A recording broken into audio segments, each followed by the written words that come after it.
Inside every human being lies a forbidden fire. A primal energy that has been silenced by centuries of fear, guilt and moral conditioning. It is the sacred force of life itself. The energy that creates worlds, the spark that animates your very being. Yet from the moment you were told what was acceptable, you began to hide it. You buried your hunger for passion, your instinct for creation, your desire to feel fully alive. You learned to appear composed while a storm raged quietly beneath your skin. This fire does not disappear simply because it is denied. Repression does not extinguish it, it drives it underground. It hides in your dreams, in your obsessions, in the tension between who you are and who you pretend to be. It becomes shadow, the unseen part of your psyche that demands to be recognized. You may notice it in your sudden desires, your unexplained anger, your creative surges that come out of nowhere. The forbidden fire finds ways to speak, even when your conscious mind refuses to listen. But when you stop fearing this inner blaze, something extraordinary begins. You realize that what you once called sin or shame is simply energy. Raw, sacred energy awaiting direction. The fire that once burned you with guilt can become the same fire that fuels your transformation. The moment you face it with awareness, it shifts from destructive to creative, from chaotic to divine.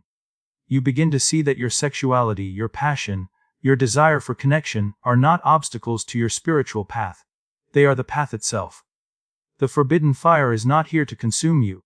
It is here to awaken you. It asks for your honesty, your courage, and your compassion. When you allow it to rise through consciousness, it becomes light. The illumination of your authentic self. To embrace it is to reclaim your birthright as a creator, not a captive of repression. It is to stand before your own inner fire and say, I will no longer fear what makes me alive. Desire is one of the most misunderstood forces in human existence. It has been labeled dangerous, sinful, and corrupting. Yet it is also the pulse of life itself. To desire is to be alive, to feel the movement of energy within your soul that longs to unite, to create, to experience. But because humanity feared the power of this force, it was exiled into the unconscious, where it became shadow. And what is cast into shadow does not disappear, it distorts. When you repress desire, it does not die, it seeks expression through disguise. It may surface as addiction, envy, obsession, or self-sabotage. The very energy that could have elevated you becomes fragmented, twisting through the cracks of your denial. You begin to crave what you condemn, and condemn what you secretly crave. The battle between repression and temptation consumes your inner world. The problem was never desire itself. The problem was unconsciousness. To look directly at your desire is to face your own truth. It is to meet the parts of yourself that were never allowed to exist. You may discover that what you long for is not merely pleasure or possession, but connection, intimacy, vitality. The experience of being fully awake in your own body and spirit. Every impulse carries a message from the depths of your psyche.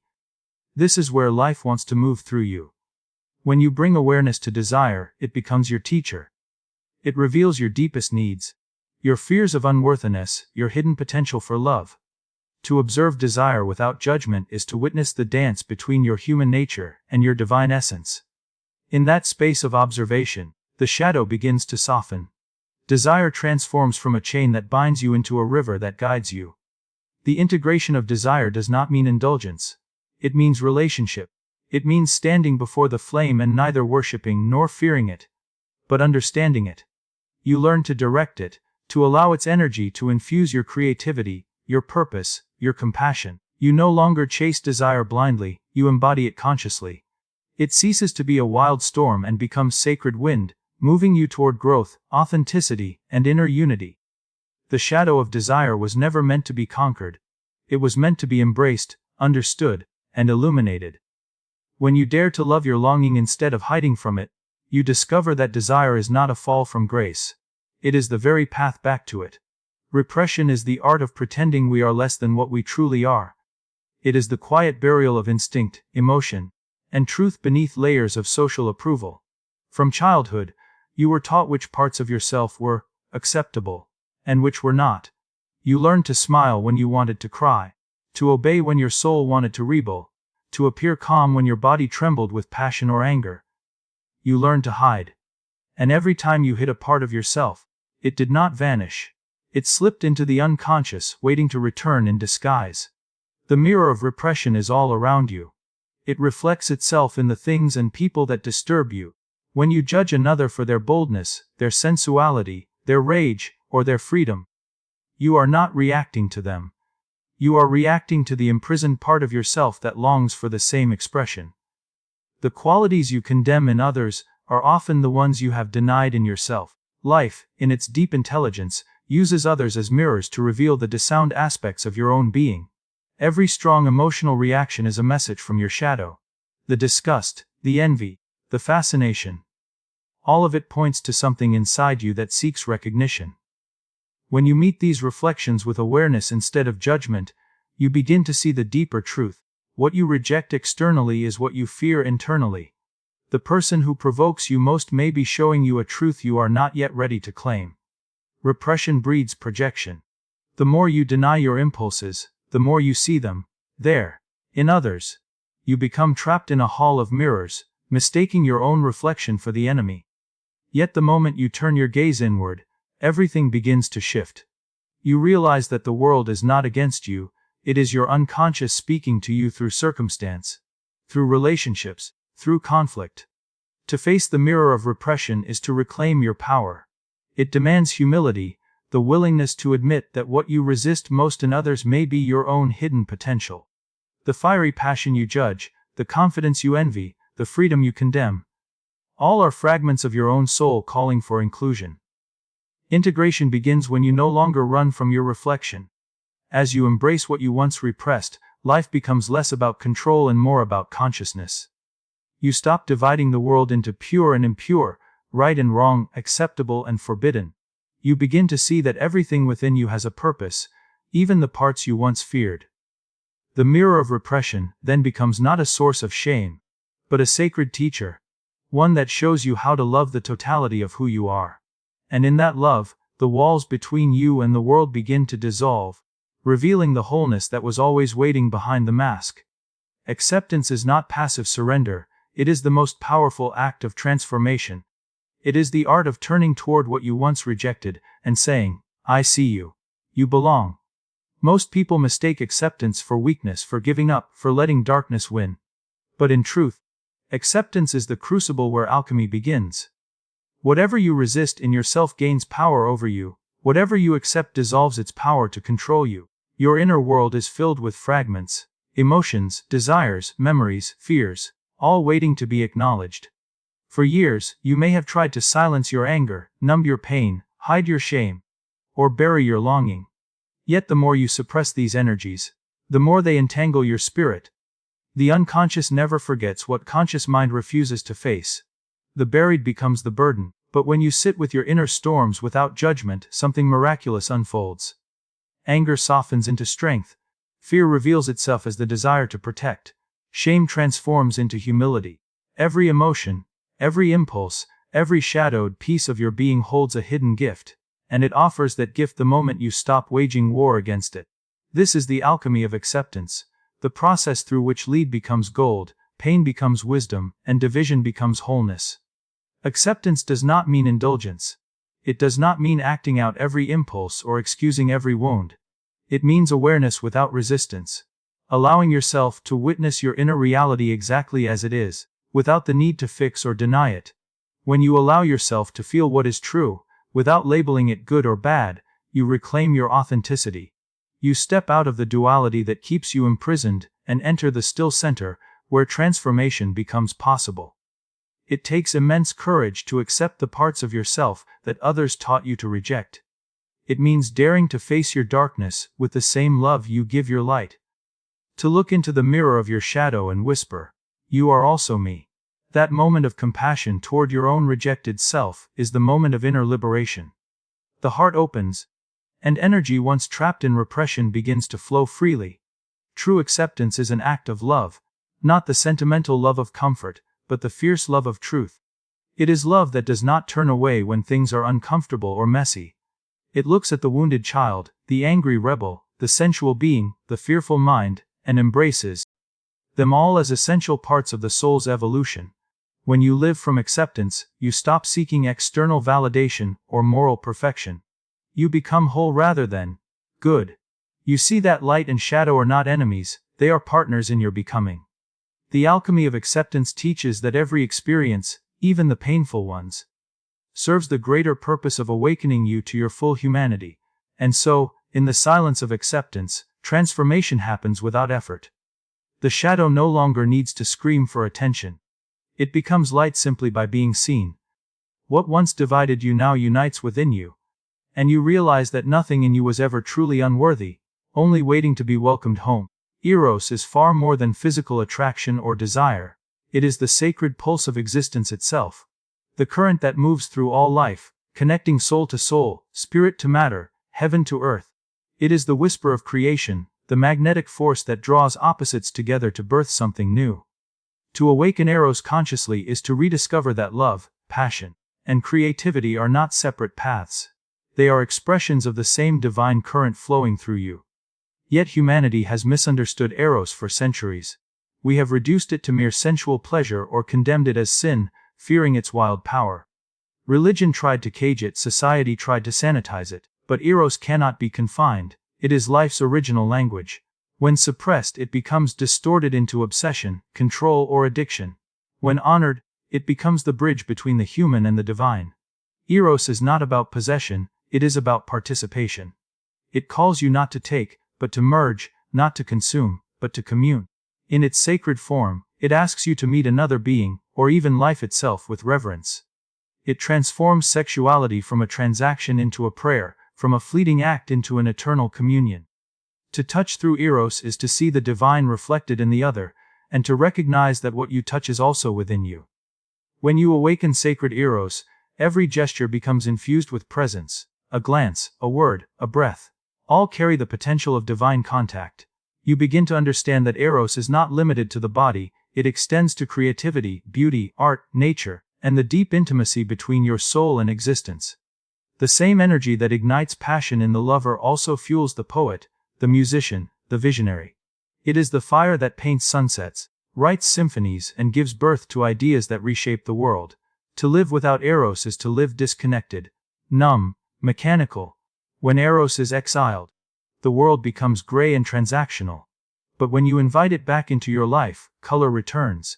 Your relationships deepen, your art breathes, and even the mundane becomes sacred. You begin to see that the erotic is not just about pleasure, it is about presence. Being fully here, fully awake, fully embodied. Sacred Eros also teaches balance. It is not indulgence without awareness. Nor is it denial disguised as purity. It is the dance between freedom and reverence, allowing energy to move through you without attachment or control. When your Eros is infused with consciousness, it no longer seeks to conquer or possess. It seeks to unite, it seeks to heal. To awaken Eros is to say yes to life itself, to feel deeply, to love fearlessly, to create endlessly. It is the courage to be vulnerable and the wisdom to be reverent.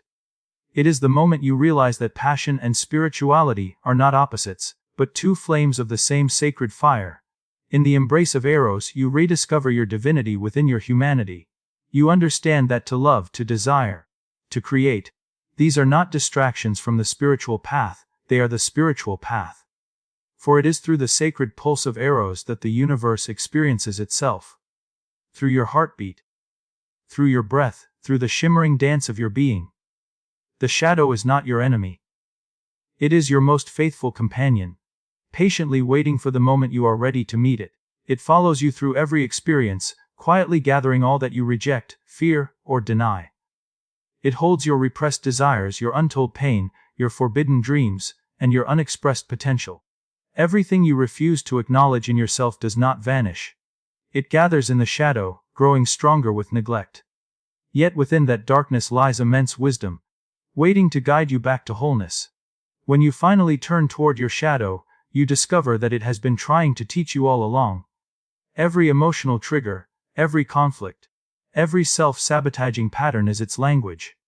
The shadow speaks not through words but through repetition. The same painful experiences, the same types of relationships, the same feelings of guilt or shame that circle back again and again. These are not punishments. They are invitations. The shadow is the part of your soul that refuses to be forgotten. At first, the encounter feels terrifying.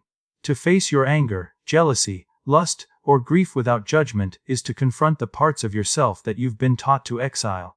But when you stay present, when you look with the eyes of curiosity instead of condemnation, something shifts. You begin to see that these aspects were never evil, they were simply misunderstood. Anger was a boundary unspoken. Jealousy was a longing for recognition. Lust was a hunger for connection. Even your darkest impulses carried a sacred message: see me, and I will no longer need to hurt you. The shadow becomes the teacher precisely because it reveals what consciousness alone cannot. It shows you where you are split, where love has not yet reached. It teaches humility, for it forces you to admit that you are not purely light. You are the meeting point of all opposites. It dismantles the illusion of perfection and replaces it with authenticity. Through its guidance, you learn that your humanity itself is divine. When you listen to the shadow instead of repressing it, it transforms from monster to mentor. It stops haunting you and starts guiding you. The very emotions you once ran from become sources of power and empathy. Your pain becomes the key to compassion. Your mistakes become maps of self-understanding. The shadow teaches through contrast. It reveals the light by making you face the dark. And the greatest paradox is this: the deeper you go into your shadow, the closer you come to your light. Integration does not mean erasing darkness. It means allowing light and dark to coexist, to dance. In this union, your consciousness expands beyond duality. You stop labeling your experiences as good or bad, holy or unholy. Instead, you begin to see everything as essential. Every wound, every desire, every flaw is part of your soul's evolution. The shadow's final lesson is love. Not the sentimental kind, but the fierce, unflinching love that accepts the totality of existence. When you embrace your shadow, you are no longer at war with yourself. You no longer need to wear masks or hide behind ideals. You stand grounded, real, and whole. Then, the shadow that once frightened you becomes your greatest ally. The wise teacher who walks beside you, illuminating the path to self-knowledge. And you realize that what you feared was never darkness at all, but the intensity of your own light, trying to find its way home. Creative transmutation is the sacred art of turning raw instinct into divine expression. Of transforming the most primal energy within you into something luminous, purposeful, and alive. This is the alchemy at the heart of every human being: to take the intensity of desire, anger, passion, and longing and refine it into creativity, vision, and love. Every emotion you feel is a form of energy. Every shadow impulse that arises within you holds creative potential. When you learn not to repress or indulge these forces, but to channel them consciously, you become an artist of your own soul. The sexual and emotional energies that surge within you are not meant to be suppressed or wasted. They are meant to be transformed. When you deny them, they stagnate and turn destructive. But when you allow them to rise through the ladder of awareness, they illuminate every level of your being. This is why Jung called such transformation individuation. The process through which the lower is not destroyed, but integrated into the higher. In truth, nothing in you is impure. It is only energy awaiting refinement. Think of the creative transmutation as inner alchemy. The same way ancient alchemists sought to turn lead into gold, you are invited to turn instinct into inspiration, lust into love, and fear into wisdom. You begin by becoming aware of the sensations and impulses within you, not judging them, not acting on them blindly, but observing them with presence. This awareness generates heat, and heat is the catalyst of transformation. The energy begins to move upward, through your heart, through your mind, until it finds new expression in art, work, service, or spiritual insight. Every creative genius, every mystic, every revolutionary has known this secret. The poet channels longing into verses that move hearts. The painter turns passion into color and form. The teacher, the healer, the dreamer, all are expressions of transmuted energy. What was once a personal desire becomes a universal offering. The energy that could have enslaved the ego becomes the fuel of creation. To live without transmutation is to remain trapped in cycles of craving and depletion. You burn with desire and are left empty once it fades. But to live with awareness is to recycle that fire endlessly. To become a fountain rather than a consumer of energy. You no longer fear your impulses, you learn to cooperate with them. They become creative allies instead of destructive masters. The process demands honesty. You must be willing to face what truly drives you. The hunger for love, recognition, intimacy, freedom, and then elevate it. You do not deny your desires, you let them mature. They evolve from, I want to take, into, I want to give, from, I want to possess, into, I want to create. The same energy that once bound you the material becomes the bridge to the spiritual. Creative transmutation is the sacred marriage of Eros and consciousness. When instinct meets awareness, magic happens. The body becomes a vessel for spirit, the heart becomes a forge for meaning. This is the moment when you realize that every shadow you integrate adds depth to your art, authenticity to your love, and power to your presence. As you master this inner alchemy, you no longer divide your energy between holy and unholy, pure and impure. You see it all as sacred. Because all of it, when met with awareness, becomes creative. The fire within you no longer destroys, it illuminates. And through that illumination, you begin to shape not just art or beauty, but your entire life as a living masterpiece. The ultimate expression of transmuted passion into conscious creation. Within every human being exists a profound tension. The meeting of two worlds. Light and shadow, masculine and feminine, spirit and matter, order and chaos. This duality is not a flaw in creation, it is the very structure of existence. Life itself is born from polarity.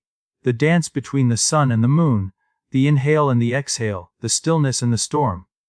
To live fully is not to choose one side over the other, but to learn how to hold both, to allow their interplay to forge wholeness within you.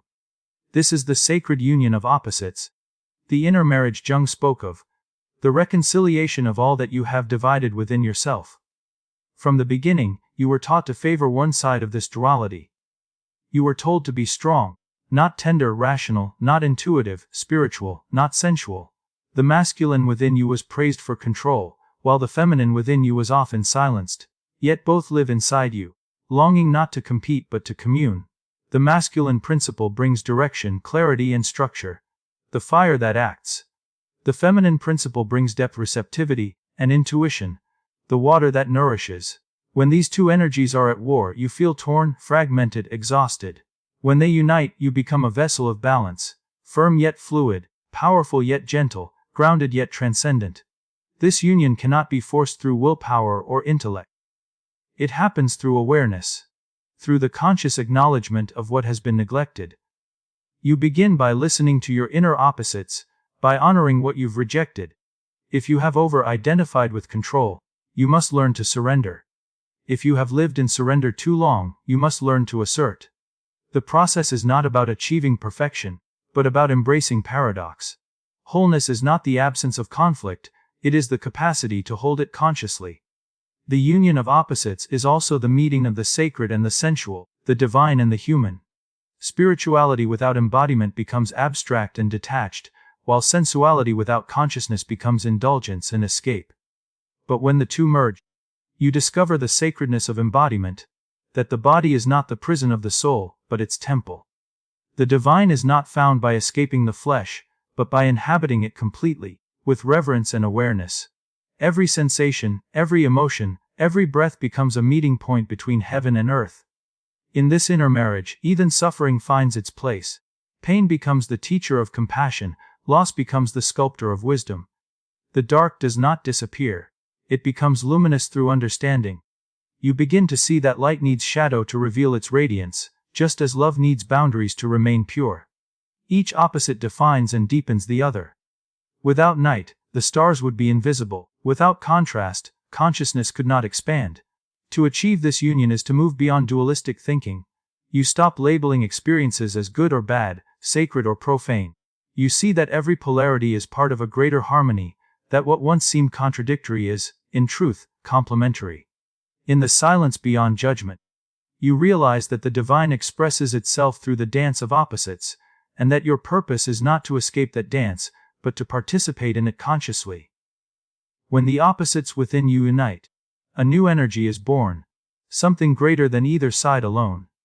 This is the birth of the self, the center of the psyche that transcends division. It is the moment you no longer live from ego, from one extreme or the other, but from the whole. You become both the light and the vessel that holds it, both the question and the answer. This inner harmony radiates outward. Your relationships shift from dependency to partnership, from projection to presence. You stop seeking completion in others because you have found it within. Love becomes no longer the search for your missing half, but the celebration of your inner wholeness mirrored in another. The union of opposites is not the end of the journey. It is the awakening of a new way of being. You move through the world as a bridge between realms, embodying both spirit and matter, heaven and earth, male and female, stillness and motion. In you the ancient conflict dissolves, in you creation finds peace, and in that peace, you discover the deepest truth of all. That what you once saw as two was never separate to begin with. Power, in its purest form, is neither good nor evil. It is energy, potential. The ability to shape reality through intention and awareness. Yet few understand its true weight. When you awaken to deeper levels of consciousness, when you integrate your shadow, reclaim your desire, and begin to command the vast creative forces within you, you do not simply gain freedom, you inherit responsibility. Power is not just the privilege to act, it is the sacred duty to act with wisdom. Every person carries a measure of power, in words, in choices, in presence.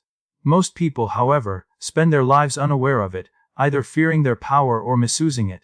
The unconscious person wields power destructively, projecting their wounds onto others, manipulating, dominating, or retreating into victimhood. The conscious person, however, understands that power is not for control but for creation, not for possession but for purpose. True empowerment begins the moment you realize that your energy affects everything around you. That your thoughts, emotions, and intentions are ripples in the collective field of life. When you begin to work with your sexual or creative energy, the most primal current within the psyche, you enter a realm where power becomes both magnificent and dangerous. It can heal or harm, liberate or enslave, depending on the consciousness that guides it.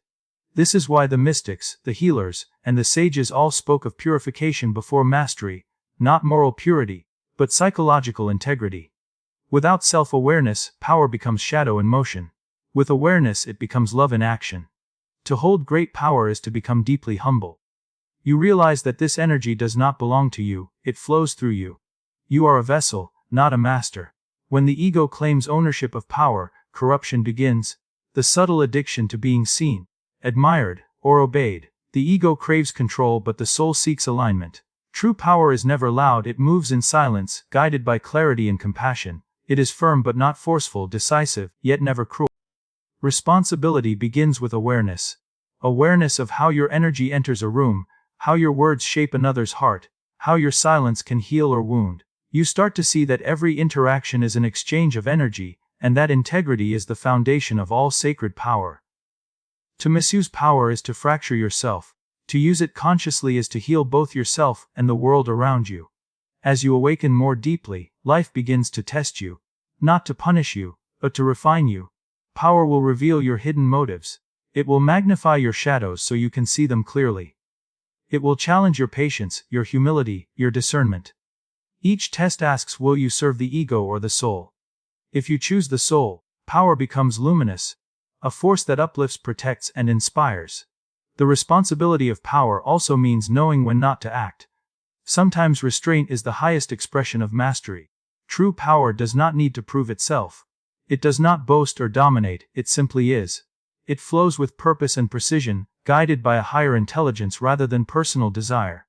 The more aware you become, the more you recognize that power is not something to accumulate, but something to align with. When you use your power in service of life, to awaken, to heal, to create, to bring beauty into the world, it multiplies. Energy offered in love always returns expanded. But when you use it to control, exploit, or manipulate, it decays and binds you. The shadow of power is always pride, the light of power is always humility. In the end, the responsibility of power is the responsibility of consciousness itself. To be powerful is to know that you are a co-creator with existence, that your inner state shapes outer reality. It is to live with reverence for this truth. To move carefully, intentionally, with an open heart. The awakened being does not ask, what can I gain? But, what can I give without distortion? When you embody this awareness, power no longer corrupts, it consecrates. It becomes an offering to the world, a sacred current flowing through your hands, your voice, your presence. You no longer seek power for its own sake, because you are power. Disciplined, compassionate, radiant. And in that realization, you fulfill the deepest purpose of all power, to serve love in form. Liberation does not come from escaping life. It comes from entering it completely, consciously, and without resistance. The self, in its true essence, has always been free. It was never imprisoned by circumstance, by desire, or by fear. What binds you is not the world itself, but your identification with its illusions. The roles you play, the masks you wear, the stories you tell about who you are. The process of liberation, then, is not about becoming something new. It is about remembering what you have always been beneath the conditioning of time and trauma. For most of life, you live as a divided being, half aware, half asleep. You believe yourself to be the mask, the ego, the collection of memories and desires that society calls you. You chase meaning through achievement, through relationships, through approval, and yet the longing never ends. Something within you knows there is more, that the surface self is only a shadow of the vastness beneath. This quiet knowing is the call of the self, the eternal, undivided consciousness seeking to awaken through your human experience. Liberation begins the moment you turn inward, not to analyze but to see. You start to notice the ways in which you are bound, the fears that dictate your choices, the shame that keeps you small, the need for validation that shapes your identity. These bindings are not chains made of iron, they are made of thought, of unexamined belief. The more you observe them without judgment, the more they lose their hold. Awareness itself begins to dissolve the prison. But liberation is not the denial of the world, it is its transformation. You do not renounce the body, the senses, or desire. You see through their distortion to the divine energy that animates them. What once enslaved you through unconscious craving becomes sacred when seen through awareness. You realize that you were never meant to destroy the ego, only to see it for what it is. A tool, not a master. The ego becomes transparent, a window through which the light of the self can shine without obstruction. As this awakening deepens, the false dichotomies collapse. There is no longer a struggle between sacred and profane, spirit and matter, light and dark. Everything becomes an expression of the same living presence. You begin to see divinity not as something distant, but as the very essence of your existence. Breathing through you, moving through you, loving through you. Liberation is not the flight from form, but the infusion of consciousness into form. This realization brings immense peace. You stop striving to become someone. You stop running from pain and chasing pleasure. You stop seeking to prove your worth, because you know that worth is inherent, untouched by success or failure, untouched by opinion or time. The liberated self stands in the center of the storm, unmoved yet fully alive, experiencing everything without attachment. But liberation also carries responsibility. Once you awaken to your true nature, you can no longer hide behind ignorance. You see that your inner state shapes the collective, that every thought and action ripples through the web of existence. Freedom is not selfish detachment. It is compassionate participation. The liberated being does not withdraw from the world but moves through it as a force of clarity, embodying truth with every breath. The journey of liberation is not linear. It unfolds in cycles of awakening and forgetting, of light and shadow. Each descent into confusion is an invitation to remember again, to deepen your freedom by embracing what you once resisted. In time, you stop fearing the cycles altogether, for you realize that even the moments of darkness serve the self's expansion.